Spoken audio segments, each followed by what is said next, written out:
Може и да не ви се вярва, но според учени от Университета на Северен Стафордшир, жените хъркат повече от мъжете и дори го правят по-шумно. Независимо кой е първенец по среднощно ръмжене, явлението не е приятно.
Около 67% от населението хърка, около 80 на 100 имат сънна апнея.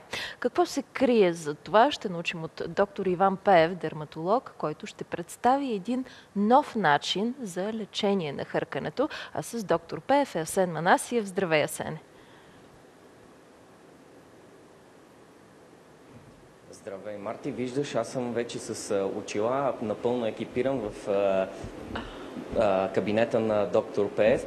И макар че е рано сутрин, веднага ще си говорим за сън и по-специално за хъркане, но за това ще ни каже малко повече самият доктор Пеев. Добро утро казвам и на него. Доктор Пеев, какво причинява хъркането? Какви са най-честите причини за това хората да хъркат? Хъркането само по себе си представлява един така неприятен звук, определя се като неприятен звук, който се получава следствие на завихране на въздуха, когато издишаме ние по време на сън. Тъй като завихрания въздух резонира върху лигавиците, всъщност това издава този звук. Причините за хъркането са много. Най-често това е загуба на тонуса на мускулатурата на гърлото и на езика, вследствие на което се получава едно стесняване на въздушния поток. Други причини, които се срещат, биват, например, деформации на носа, алергичните синузити, възпаление на синусите, бактериално възпаление на синусите. Понякога има чисто генетична предразположеност лигавицата да бъде малко по-дебела.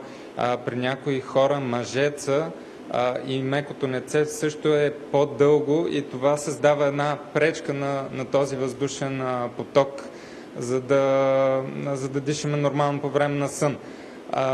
Освен това, много често се среща хъркането при хора, които имат някаква форма на затлъстяване, приемат различни медикаменти, най-често такива анксиолитици, също така алкохол, тютюнопушенето играе голяма роля. Хъркането е интересен аспект и социалния феномен на хъркането, защото по последни данни 12% от двойките спят по-отделно. И това създава чисто нарушени взаимоотношения в семейството.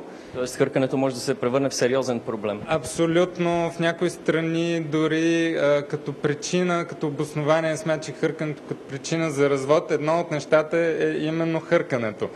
Така че е доста сериозен проблем, но по-неприятното и по-сериозното от чисто здравословна гледна точка е, че поне може би повече от 80% от хората, които хъркат, имат сънна апнея. Обяснете какво точно е това за нашите зрители. Сънната апнея представлява буквално спиране на дишането по време на сън, което се случва периодично. Това вече има своите последици. То е отговорно за сутрешни главоболия, отговорно е за една нервност, нарушение в настроението, намаленото либидо. Освен това, в по-продължителен период сънната апнея води до повишаване на риска от инфаркт, инсулт и нерядко се съчетава и с артериална хипертония. А кой хърка повече, мъжете или жените? И на какво се дължи това, кой хърка повече? Кой хърка повече? Ами, може би мъжете хъркат малко повече, но това до известна степен е така, защото жените никога не си признават, че хъркат. А всъщност не е точно така. Както мъжете, така и жените хъркат. Как си го обяснявам това, че при мъжете е по-силно заради самата структура на устната кухина на гърлото, това, че може би те малко повече имат вредните навици, които обуславят това хъркане, затлъстяване, тютюнопушене. Тук сме за да решим проблема с хъркането, но да ви попитам преди това, търсят ли хората спасение от хъркането, търсят ли начини да се лекуват, и особено тук в България? Какви са вашите наблюдения? Както в България, така и по целия свят проблема съществува и се търси помощ. Съществуват и най-малко центрове, които изследват и предлагат лечения или насочват към лечения за хъркането. Бих казал, че е популярна тема, дори в големи болници по клинична пътека може да се отиде и да се изследва. Това вече е в насока сънната апнея, защото това е чисто здравословния проблем при хъркането.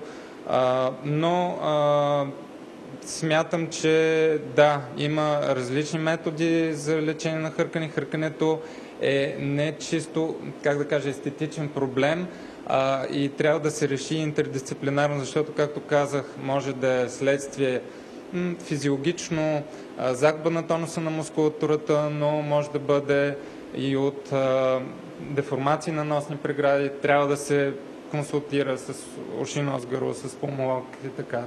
Нека да покажем сега за нашите зрители технологията, която използвате тук за решаване на този проблем. Вие ще ни разказвате, докато тече самата процедура, какво точно се случва. Виждате, до нас има машина. Сега доктор Пеев ще нагласи машината, ще я включи. Може да видите, тук наистина отново сме като в бъдещето, както неведнъж се случва в нашето предаване. Той сега ще ни каже малко повече за това какво представлява самата технология и как тя лекува пациента и облегчава проблемите с хъркането. Да, това е наистина една много добра процедура, чрез която ние максимално загряваме лигавиците и тъканите. С това загряване ние постигаме едно стимулиране и ремоделиране на колагена в самите лигавици, което пък води до стягането и повдигане в някои области. В крайна сметка разширява така достъпа до излизането на въздуха от белите дробове. Тоест, ние целиме това разширяване, за да няма пречки и да не се получава както хъркането, така и този недостиг на въздух. Процедурата ще видим след малко по-късно. Сега се връщаме за малко към Марти в студиото, след което ще продължим.